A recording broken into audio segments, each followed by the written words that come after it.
मेरे प्यारे नवयुवक युवतियों, आज पिछले कक्षा में जो कहानी के बारे में हम दोनों चर्चा किए थे उसी को आगे बढ़ाऊंगा। वो किस कहानी के बारे में मैं बता चुके थे या बता रहे थे, वो सभी आप सबको याद हुआ होगा।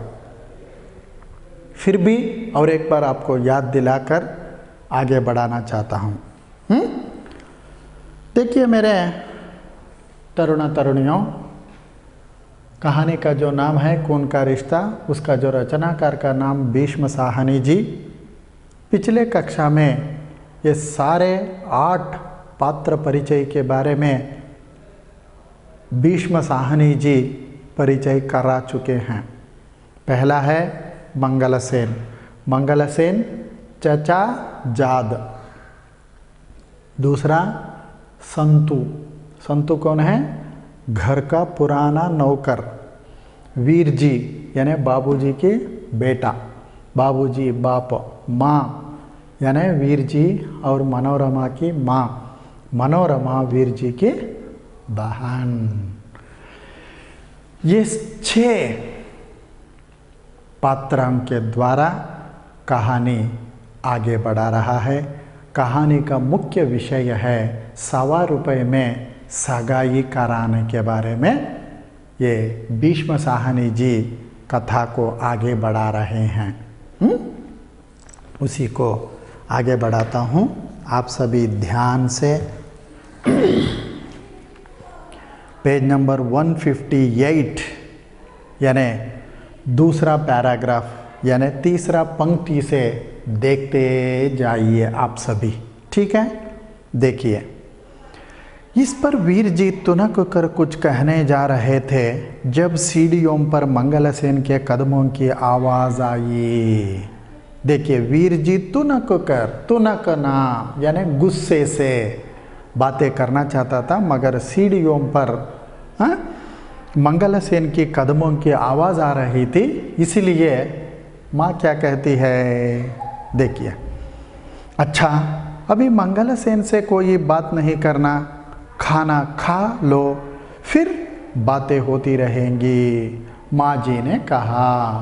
देखो, इस तरह घर में जो रहने वाले सारे के सारे सदस्यों को माँ इस तरह कहती है। ठीक है। 50 बरस की उम्र के मंगलसेन के बदन के सभी चूल ढीले पड़ गए थे। चूल यानी पस्त हो जाना, थक जाना, यानी आप हमारे जो त्वचा पर रिंकल्स वगैरह जो आ जाते हैं ना, उस तरह के अंतर्गत, यानी कमजोर। जब चलता तो उचक उचक कर हिचकोले खाता हुआ, और जब सीढ़ियाँ चढ़ता तो पाँव घसीट कर बार बार चढ़ी ठकोरता हुआ। जब भी वह सड़क पर जा रहा होता, मोड़ पर का साइकिल वाला दुकानदार हमेशा मंगलसेन से मजाक करके कहता, आओ मंगलसेन जी, पेच कस दे, बैठो। और जवाब में मंगलसेन हमेशा उसे चढ़ी दिखाकर कहता, अपने से बड़ों के साथ मजाक नहीं किया करते, तो अपनी हैसियत तो देख।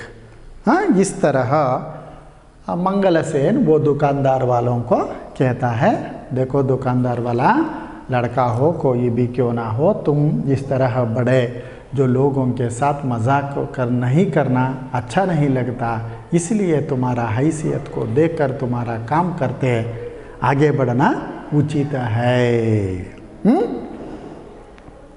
मंगलसेन को अपनी हैसियत पर बड़ा नाज था, यानी अभिमान। किसी जमाने में फौज में रह चुका था, इस कारण अब भी सिर पर खाकी पगड़ी पहनता था। पगड़ी मैसूर पेटा के जैसे। खाकी रंग सरकारी रंग है। पटवारी से लेकर बड़े बड़े इंस्पेक्टर तक सभी खाकी पगड़ी पहनते हैं।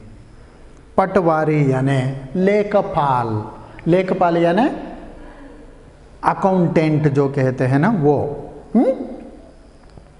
इस पर ऊंचा खानदान और शहर के धनी मानी भाई के घर में रहना एंटता नहीं तो क्या करता, यानी थोड़ा सा अहम करने के बदले और क्या कर सकता है, इस तरह कहता है। दहलीज पर पहुंचकर मंगलसेन ने अंदर झांका। खिचड़ी मूंचे सस्ता तंबाकू पीते रहने के कारण पीली हो रही थी। घनी बाहों के नीचे बाहें यानी आईब्रोस, दाई आंख कुछ ज़्यादा खुली हुई और बाई आंख कुछ ज़्यादा सिकुड़ी हुई थी।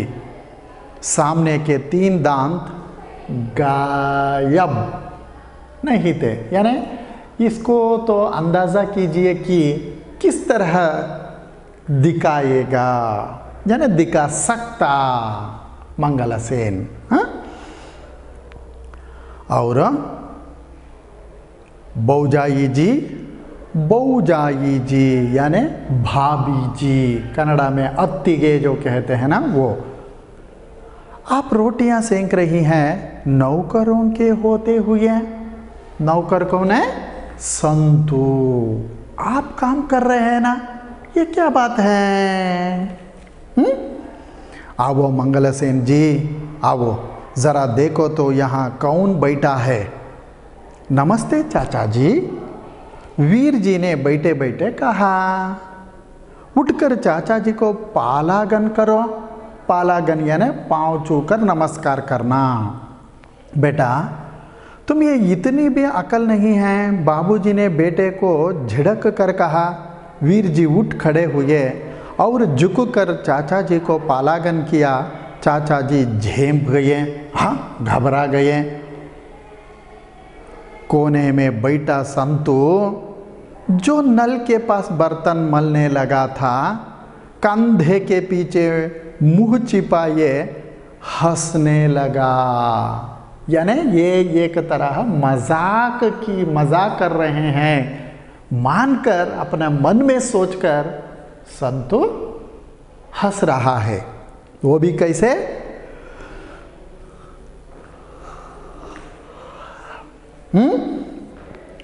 नल के पास बर्तन मलने लगा था, कंधे के पीछे मुंह छिपाए हंसने लगा। इस तरह ऐसा हंस रहा है। जीते रहो, बड़ी उम्र हो, मंगलसेन ने कहा और वीर जी के सिर पर इस गंभीरता से हाथ फेरा कि वीर जी के बाल बिखर गए। इस तरह जो किया ना, इसलिए मनोरमा खिलखिलाकर हंसने लगी। सगाई वाले दिन वीर जी खुद आ गए हैं। वाह वाह, बैठ जा मंगलसेन, बहुत बातें नहीं करते। बाबूजी बोले आप मेरे जगह पर बैठ जाइए। चाचा जी मैं दूसरी चटाई ले लूँगा, वीर जी ने कहा। 2 मिनट खड़ा रहेगा तो मंगलसेन की टांगें नहीं टूट जाएंगी। बाबूजी बोले यह खुद भी चटाई पकड़ कर सकता है, यानी पकड़कर यानी वहाँ पे जो है वहाँ से लाकर डाल के बैठ सकते हैं। आओ मंगलसेन, ज़रा टांगे हिलावो और अपने लिए चटाई उठा लाओ। टांगे हिलावो यानी वहाँ यहाँ से वहाँ जाकर लेके आकर बैठो। माँ जी ने दांत तले होंठ दबाया और घूर घूर कर बाबूजी की ओर देखने लगे।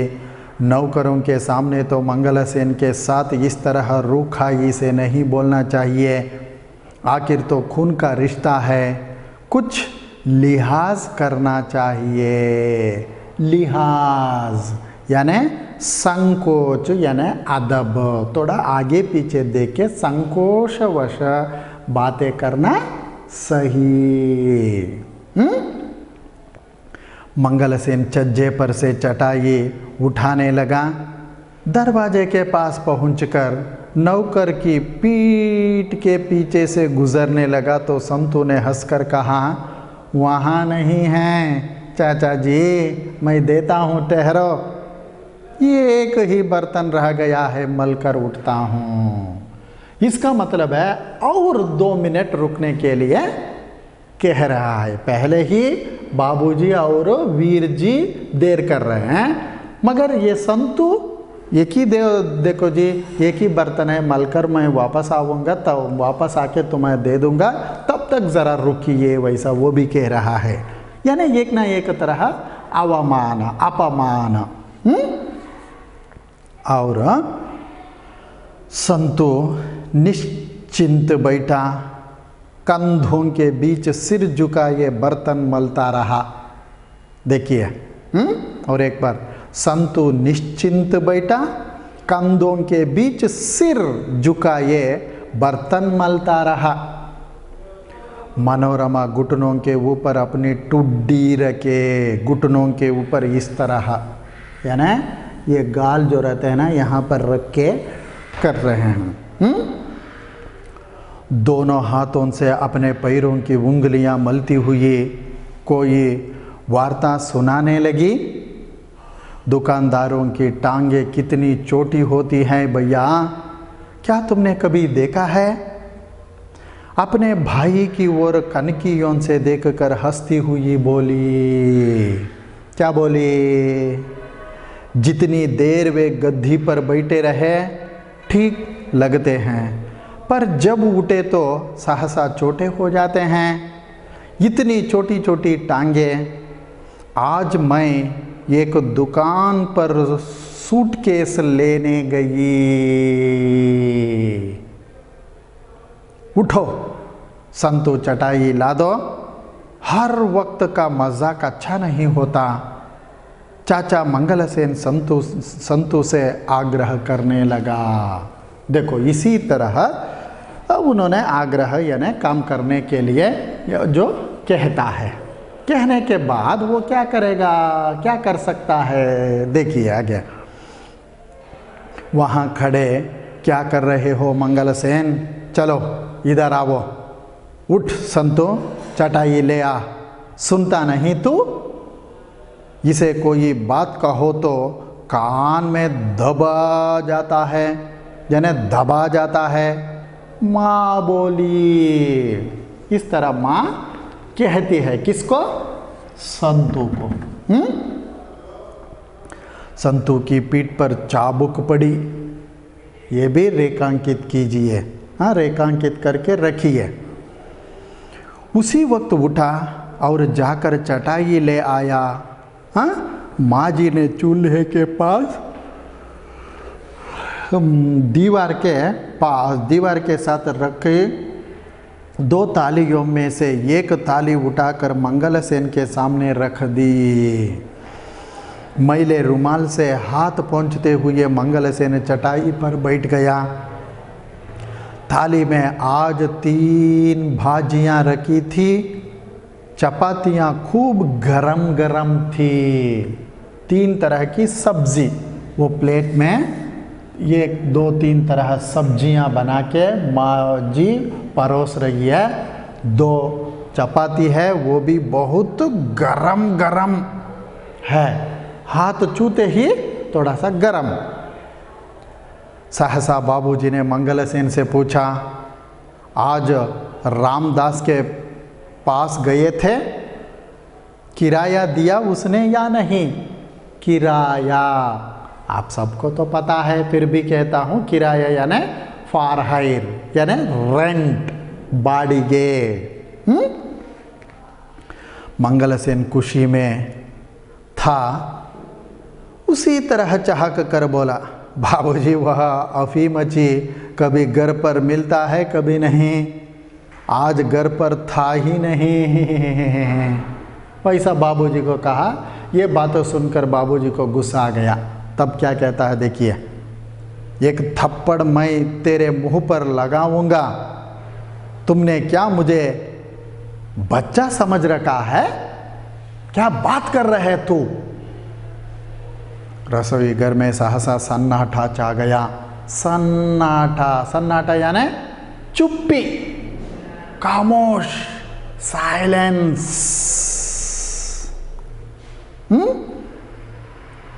और माँ ने होंठ बींच लिए। मंगलसेन की पुलकन सिहरन में बदल गई।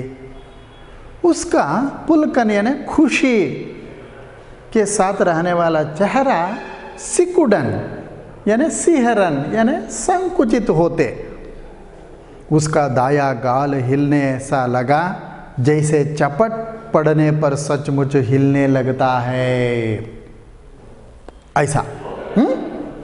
6 महीने का किराया उस पर चढ़ गया है। तू करता क्या रहता है? हाँ, घर में क्या करते हैं? 6 महीने का किराया बाकी है, कब तुम वसूल करके आओगे? नुक्कड़ में बैठे संतु के भी हाथ बर्तनों को मलते मलते रुक गए। भाई बहन फर्श की ओर देखने लगे। हाय बेचारा। मनोरमा ने मन ही मन कहा और अपने पैरों की उंगलियों की ओर देखने लगी। वीर जी का खून खौल उठा। खौलना यानी बॉइलिंग। चाचा जी गरीब हैं, इसलिए इन्हें इतना दुत्कार जाता है। दुत्कार यानी फटकारना, यानी इस तरह गुस्से में बातें करते हैं क्या तो ना कर। और पराठा डालूं? मंगलसेन जी। माँ ने पूछा। मंगलसेन का कौर अभी गले में ही अटका हुआ था। कौर यहाँ पर नहीं निगला है, ऐसा ही अटका है। दोनों हाथों से थाली को डंकते हुए हड़बड़ा कर बोला, नहीं बौजाई जी, बस जी। अभी बाबूजी का जो बात सुनकर इनको बहुत दुख हुआ एक ना एक तरह। इसलिए जब मेरे यहाँ रहते यह हाल है, तो जब मैं कभी बाहर जाऊँगा तो क्या हाल होगा। देखिए, मंगलसेन को बाबूजी कह रहा है, मैं घर में हूँ, घर का पूरा जिम्मेदारी को निभा रहा हूँ, निभाते जा रहा हूँ, फिर भी तुम इस तरह एक ना एक तरह बिना जिम्मेदारी से जो काम निभा रहे हैं, मगर मैं नहीं तो तुम और किस तरह काम किया होगा, यानी काम कर रहे होंगे। और इस वाक्य को सुनकर मंगलसेन, ओके बौजाई जी, बस जी, जब मेरे यहाँ रहते हाल हाल है, तो जब मैं कभी बाहर जाऊँगा तो क्या हाल होगा। मैं चाहता हूँ तो कुछ सीख जाइए और किराए का सारा काम संभाल ले।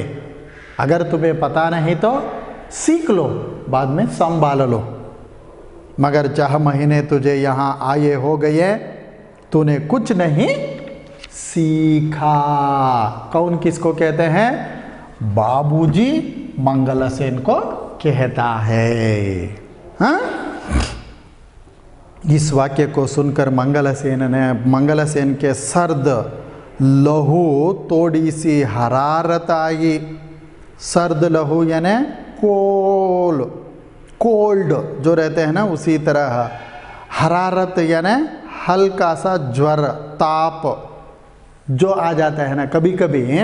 अब बहुत हंसते रहते हैं, समझिए, तुरंत आके कोई ना कोई बहुत गाली देने से किस तरह होगा, जरा सा फीवर आने के जैसे लगता है ना, उसी तरह।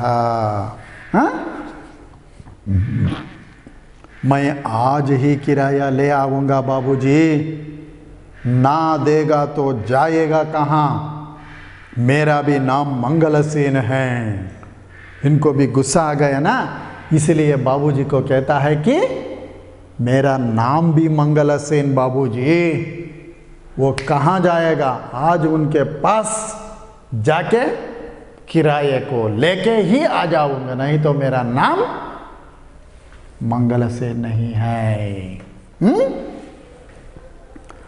मुझे कभी बाहर जाना पड़ा तो तुम ही को काम संभालना है। नौकर कभी किसी को कमा कर नहीं खिलाते हैं। देखिए कितनी अच्छी बात है, अर्थगर्भित बात है। नौकर कभी किसी को कमा कर नहीं खिलाते। जमीन जायदाद का काम करना हो तो सुस्ती से काम नहीं चलता। सुस्ती यानी लेजीनेस या आइडलनेस जो कहते हैं ना, उस तरह जो करने से काम नहीं होगा। कुछ हिम्मत से काम लिया करो। हिम्मत, बोल्ड यानी धीरज के साथ तुम काम किया करो, तब वो आ जाएगा, नहीं तो नहीं आएगा। मंगलसेन के बदन में जुरजुरी सी हुई। जुरजुरी सी यानी कंपी कंपी, जरा सा शिवरिंग, शिवरिंग जो कहते हैं ना, वो नडुका। दिल में ऐसा हुलास उठा कि जी चाहा पकड़ी उतार कर बाबूजी के कदमों पर रख दे। देखो उनको थोड़ा सा गुस्सा आ गया ना, इसलिए पगड़ी जो रहते हैं ना उसको उतार के बाबूजी के कदम पर रखें, बाबूजी के कदमों पर रख दें। हुमक कर बोला, चिंता ना करो जी, मेरे होते यहाँ चिड़ी फड़क जाए तो कहना। हाँ? डर किस बात का? मैंने लाम देखी है। लाम यानी समूह, चिड़ियों का जो समूह।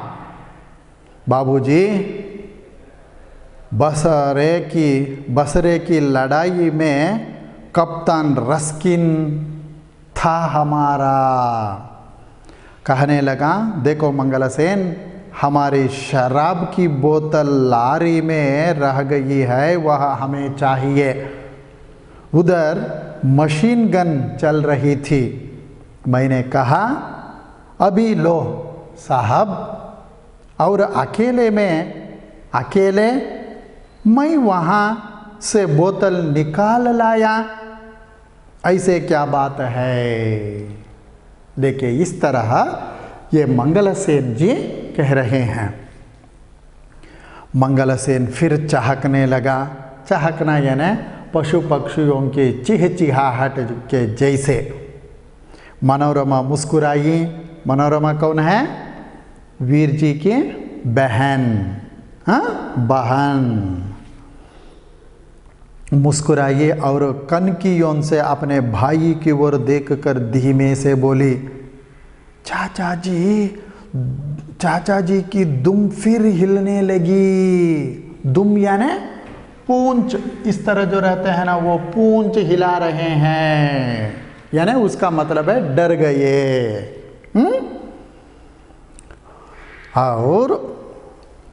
और एक बार देखिए, मंगलसेन फिर चहकने लगा। मनोरमा मुस्कुराई और कनकियों से अपने भाई की ओर देखकर धीरे से बोले, चाचा जी की दुम फिर हिलने लगी। मंगलसेन खाना खा चुका था। उठते हुए हंसकर बोला, तो 4 बजे चलेंगे ना सगाई डलवाने? तू जा, अपना काम देख, जो जरूरत हुई तो तुम्हें बुला लेंगे।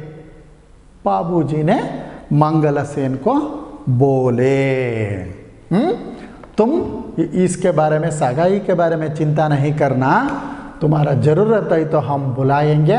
तुम अभी भाड़ा का जो काम जो है ना, किराए का, वो वसूल करने के बारे में तुम सोचो, यहाँ से जाओ। वैसा कहता है। चाचा मंगलसेन का दिल धक से रह गया। संतु शायद ठीक ही कहता था, मुझे नहीं ले चलेंगे। उसे रुलाई सी आ गई, मगर फिर चुपचाप उठ खड़ा हुआ। बाहर जाकर जूते पहने, चढ़ी उठाई और झूलता हुआ सीढ़ियों की ओर जाने लगा। इस तरह, अरे क्या हो गया मेरे लिए, वैसा उन्होंने झूलता हुआ मंगलसेन गया। देखिए, वीर जी का चेहरा क्रोध और लज्जा से थमथमा उठा। वीर जी, हाँ, बाबूजी और माँ मनोरमा का भाई, हाँ, थमथमा उठा। मनोरमा को डर लगा कि बात और बिगड़ेगी। वीर जी कहीं बाबूजी से ना उलझ बैठे। माँ जी को भी बुरा लगा। धीमे से कहने लगी, देखो जी, नौकरों के सामने मंगलसेन की इज्जत आबरू का कुछ तो ख्याल रखा करो। आखिर तो खून का रिश्ता है, कुछ तो मुँह मुलाहिजा रखना चाहिए। मुँह मुलाहिजा यानी ज़रा आगे पीछे देखना, यानी निरीक्षण करना, देखभाल दिन भर आपका काम करता है। बाबूजी यानी पति महाशय, आप ज़रा बाबूजी, हाँ, आप ज़रा मंगलसेन जो है ना, वो मंगलसेन के बारे में ज़रा देख के बात करना। जैसे मुंह में आते हैं वैसा बातें नहीं करने का है, वैसा वो कहता है। कौन कहता है? कहता है यानी माँ जी कहती है। किसको? बाबूजी को। समझ में आ रहा है ना? हाँ, सबको समझ में आ रहा है ना? इसमें बहुत समझ में ना आने वाली बात कुछ नहीं है, मगर थोड़ा सा दिलचस्पी के साथ बैठ के दोनों कान खोल के तन्मयता से सुनना चाहिए बस। तब अपने आप दोनों कानों के जरिए अंदर जाएगा, मस्तिष्क में जाएगा। मैंने उसे क्या कहा? देखिए, इस तरह उन्होंने, मैंने उसे क्या कहा? बाबूजी ने हैरान होकर पूछा। किसको पूछा? माँ को। माँ को यानी वीर जी की माँ को, बाबूजी की पत्नी यानी अर्धांगिनी। यूं रूखाई के साथ नहीं बोलते। वह क्या सोचता होगा? इस तरह के आबरूगी किसी की नहीं करनी चाहिए, बेइज्जती नहीं करनी चाहिए। आप चाहे मंगलसेन हो या कोई भी क्यों ना हो, आप क्यों इस तरह बेइज्जती कर रहे हैं? क्या बक रही हो? मैंने उसे क्या कहा है? बाबूजी बोले। फिर सहसा वीर जी की ओर घूर कर कहने लगे, अब तो बोल भाई, क्या कहता है? कोई भी काम ढंग से करने देगा या नहीं? देखो, इस तरह उनके लिए भी थोड़ा सा गुस्सा आ गया ना बाबूजी को, इसलिए इस तरह वीर जी की ओर घूर कर यानी गंभीरता के साथ, तरह गुस्से से, क्रोध भावना से कहता है। कौन? बाबूजी। हाँ, इस तरह समझते जाइए मेरे तरुण तरुणियों। मैंने कह दिया, पिताजी आप अकेले जाइए और ₹1.25 रुपये लेकर सगाइए, डलवा लाइए। मैं कभी भी तुम्हारे साथ किसी को भी लेके जाने के लिए सलाह नहीं दे रहा हूँ, इसीलिए आप अकेले जाइए, कोई बात नहीं है। रसोई घर में चुप्पी छा गई। इस समस्या का कोई हल नजर नहीं आ रहा था। यानी हल यानी वो क्लियरेंस, यानी वो समस्या का जो क्या बोल सकते हैं उसको, समस्या का उलझन ना होने देना चाहिए। और हल नजर नहीं आ रहा था। कैसे उसको कम करना, कैसे उसको हरा कर, यानी ये तो खेल नहीं है, ये समस्या के बारे में मैं ये कह रहा हूं। आ रहा था। वीर जी टस से मस नहीं हो रहे थे। टस से मस यानी मेरे छात्र छात्राएं, नव युवक युवतियों, ये मुहावरा है। मुहावरा टस से मस, उसका मतलब है जरा सा भी ना हिलना। जैसे हम बैठे रहते हैं वैसे ही बैठे रहना, हिलना डुलना कुछ नहीं है वैसा। देखिए, ये भी रेखांकित करके रखना मेरे तरुण मित्रों। और सहसा बाबूजी ने सिर पर की पगड़ी उतारी और सिर आगे को झुकाकर बोले, ऐसा पगड़ी जो रहते हैं ना नीचे रखता है और सिर इस तरह आगे करके कहता है, क्या कहता है?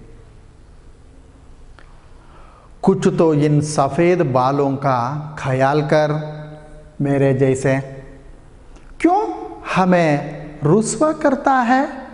रुस्वा यानी क्रोध करता है। वीर जी गुस्से में थे। चाचा मंगलसेन गरीब है, इसलिए उसके साथ ऐसे बुरा व्यवहार किया जाता है बाबूजी। यह बात उसे खल रही थी। खल यानी मनाना, एक ना एक तरह मन में चुभ रहे थे। मगर जब बाबूजी ने पगड़ी उतार कर अपने सफ़ेद बालों की दुहाई दी तो सहम गया। सहम यानी दुहाई यानी दीनता पूर्वक, दया दयनीय जो कहते हैं ना, उसी तरह सहम गया। फिर भी साहस करके बोला, यदि आप अकेले नहीं जाना चाहते तो चाचा जी को साथ ले जाइए, बस 2 जने चले जाइए। अगर आप अकेले जाना नहीं चाहे तो आप क्या करना चाहिए? ये मंगलसेन जो है ना, मंगलसेन को साथ में लेके जा सकते हैं, मेरा तो उसमें कुछ नहीं है। मगर अकेले जाने के लिए तो मैं कह रहा हूँ, अगर अकेले जाने के लिए आपको ज़रा आगे पीछे होने से मंगलसेन को लेके जाइए। सिर्फ 2 जने यानी बाबूजी और मंगलसेन जाके आना है। कौन कौन? बाबूजी को वीर जी कहता है। समझ में आ रहा है ना? वीर जी बाबूजी को मंगलसेन को साथ में लेके जाने के लिए कहता है। हाँ, देखिए साथ। और एक बार, यदि आप अकेले नहीं जाना चाहते तो चाचा जी को साथ ले जाइए, बस 2 जने चले जाइए। कौन से चाचा को? माँ जी ने पूछा। चाचा मंगलसेन को? और कौन है हमारा घर में? कोने में बैठे संतू ने भी हैरान होकर सिर उठाया। हाँ, मंगलसेन? अरे रे रे रे।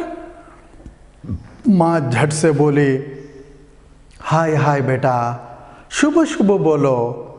अपने रईस भाइयों को छोड़कर इस मरदूद को साथ ले जाइए।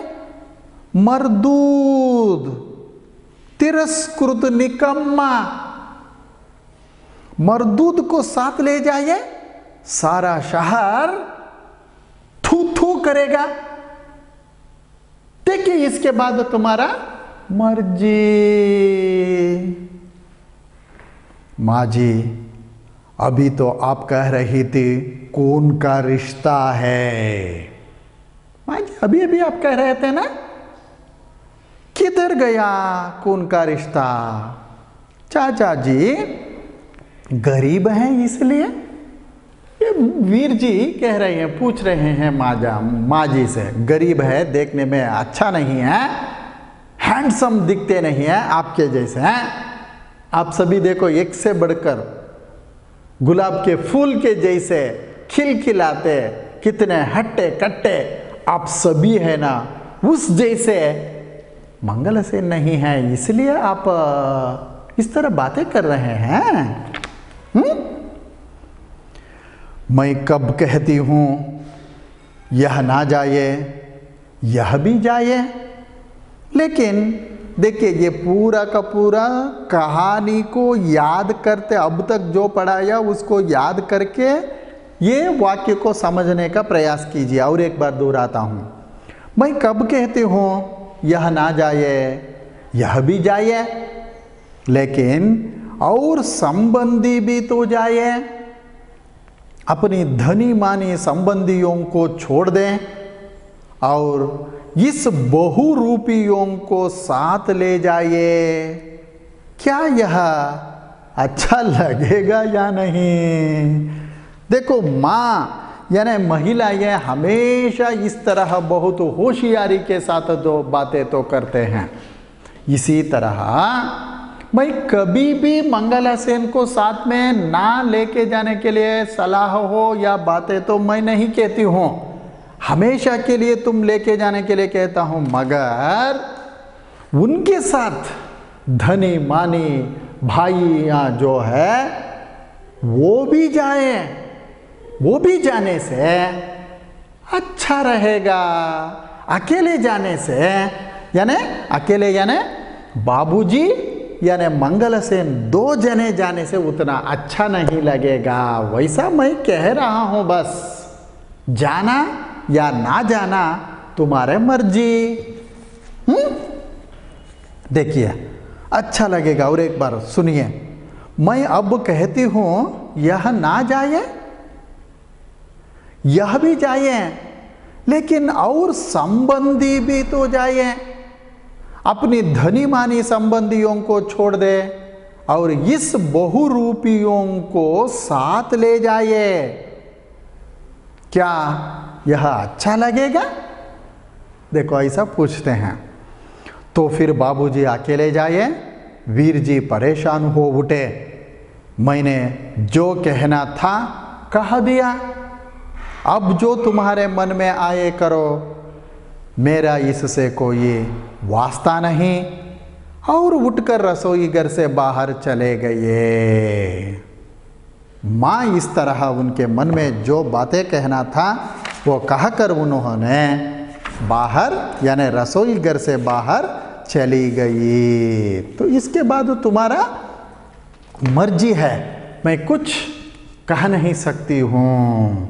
वैसा माँ वीर जी को कहकर रसोई घर से बाहर चली जाती है। हाँ? आगे देखिए, बेटे के यूं उठ जाने से रसोई घर में चुप्पी छा गई। बेटे, मैं माँ कहा, मगर बेटे ये सारे के सारे बातों को सुनकर यानी वीर जी उठकर चले गए। माँ और बाप दोनों का मन खिन्न हो उठा। जरा एक ना एक तरह दुख, परेशान। ऐसे शुभ दिन हो, बेटा घर पर आए और यूं तकरार होने लगे। तकरार यानी तर्क के जैसे ना होना चाहिए। सब माँ बाप भाई बहन सब एक साथ बैठ के एक समान मनस का रीति में बातें करके सगाई डलने के लिए जाना चाहिए। माँ का दिल ठूक ठूक होने लगा। उधर बाबूजी का क्रोध बढ़ रहा था। उनका जी चाहता था कह दें, जा फिर मैं भी नहीं जाऊंगा, भेज दे जिसको भेजना चाहता है। मगर यह वक्त झगड़े को लंबा करने का ना था। देखिए मेरे नव युवक युवतियों, ये अभी जाना है। ये जाने के वक्त इस तरह बातें करना अच्छा लगेगा क्या? नहीं है। कैसा भी हो, ऐसा मन में बाबूजी के मन में भाव आ गए यानी फीलिंग्स आ गए। मगर वैसा ये भी जिम्मेदारी युक्त आदमी है, मगर यही ऐसा कहने से कौन जाएगा? कोई भी नहीं जा सकता है ना। इसीलिए ये झगड़े को लंबा करने का जो वक्त नहीं है, कैसा भी हो, एक हो या दो हो, जाना है। सबसे पहले माँ ने हार मानी।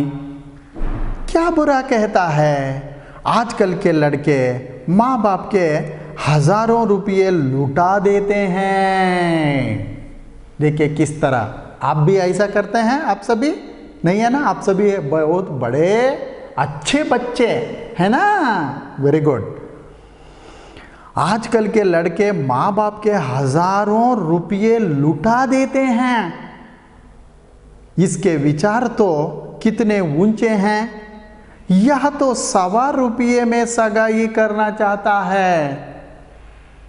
तुम मंगलसेन को ही अपने साथ ले जाओ, अकेले जाने से तो अच्छा है।